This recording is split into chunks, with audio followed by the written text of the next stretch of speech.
Most guys hit age 30 and their testosterone starts to tank, and they think there's nothing they can do about it other than hop on TRT. Obviously, this is completely false if you've watched any of my other videos. I've worked with guys in their 30s, 40s, and 50s, and I've seen them double and sometimes triple their testosterone levels naturally. In this video, I'm going to show you how to do that. Here's the truth. Your body still knows how to produce testosterone. It's not completely and utterly broken. It still works. It's just being blocked by the modern environment, potentially your body fat percentage, blue light at night, a lack of sunlight during the day, high body fat percentage, stress, nutrient deficiencies, not training properly, doing endless marathon training. Like, all these things act like brakes on your hormonal system. The goal isn't to inject endless amounts of testosterone and cheat the system and ignore the underlying gaps that you currently have. The goal is to remove the brakes that are currently on your hormonal system and then see what you're capable of naturally. You'll probably be a lot higher than you think. Today we're going to be going into a fair amount of detail on the big three pillars that men over 30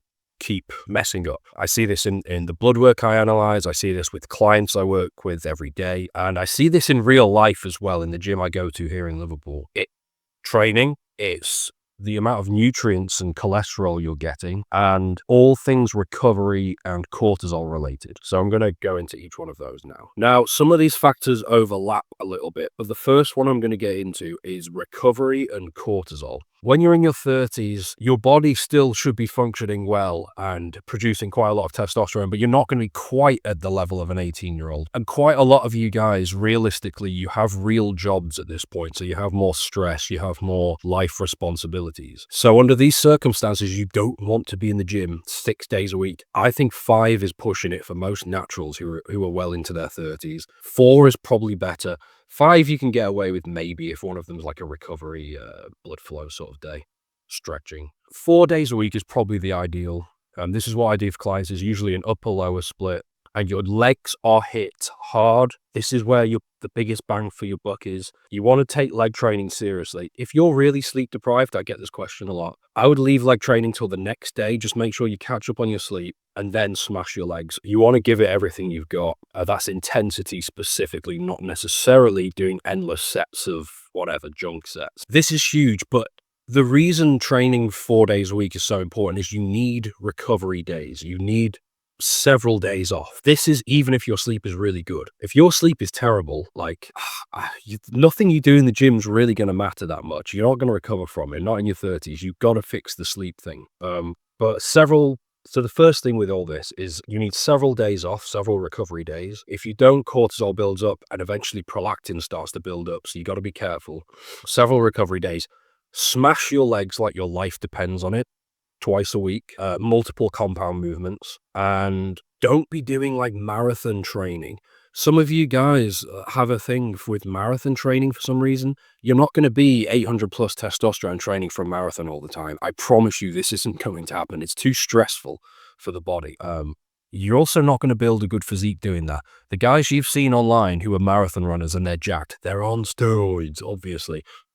Right, moving on from training. So I've been getting quite a lot of questions as well on the one-to-one VIP coaching, working with me one-to-one. It's closed right now, but we might open a few slots in November potentially. This is where you work one-to-one with me, and it's basically the testosterone system that worked for me and clients in the past applied to you and your blood work, guaranteed to take you to 800 plus, essentially, 800 plus testosterone. You can join the wait list below, link in the description. I'll see some of you guys inside potentially, and you'll get the updates as soon as they come out. But yeah, quite a few of you were asking, so I thought I'd throw that in.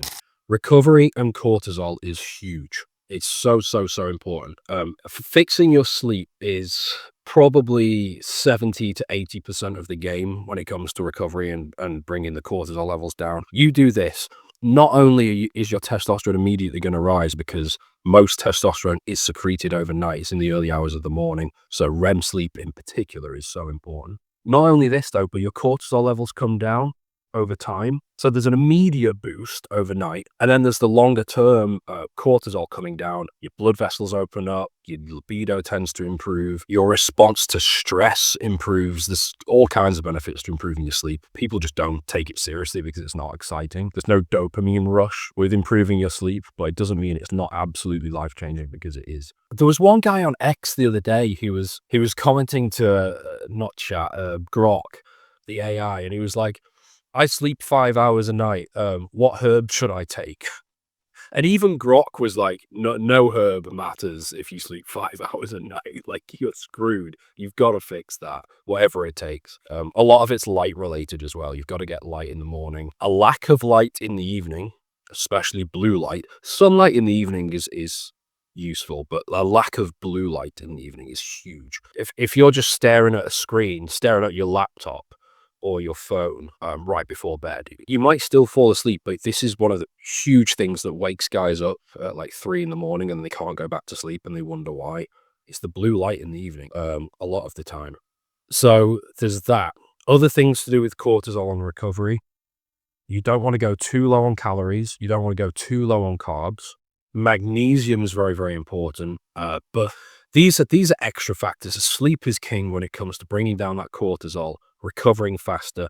And if your sleep is absolutely bang on, you could train 5 days a week, assuming you're not like massively stressed out at work. You could train 5 days a week and then you'll gain muscle faster. Training 5 days a week and spiking your cortisol and prolactin and lowering your testosterone is a very, very different life situation to training 5 days a week and sleeping like a lion and recovering from those 5 sessions per week and getting bigger and stronger. Like, recovery is huge, and so many guys, you can maybe afford to neglect recovery if you're 18, 19 and you're at uni or college or something and you've not got any real stresses.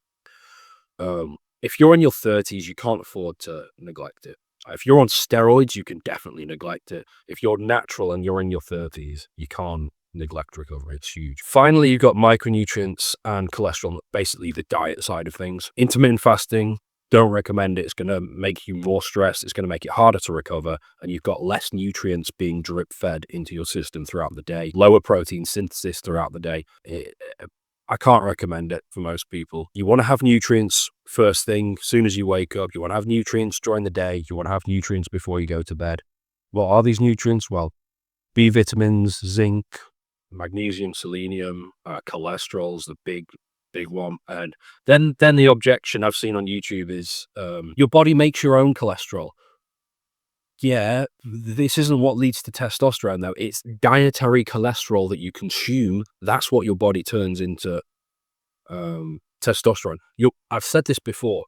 Your blood cholesterol is not the same as dietary animal foods that you've consumed. It's not the same thing at all. One thing leads to testosterone. The other thing doesn't. It's not necessarily the same thing. They are linked, but they're not the same. Consume cholesterol. Trust me.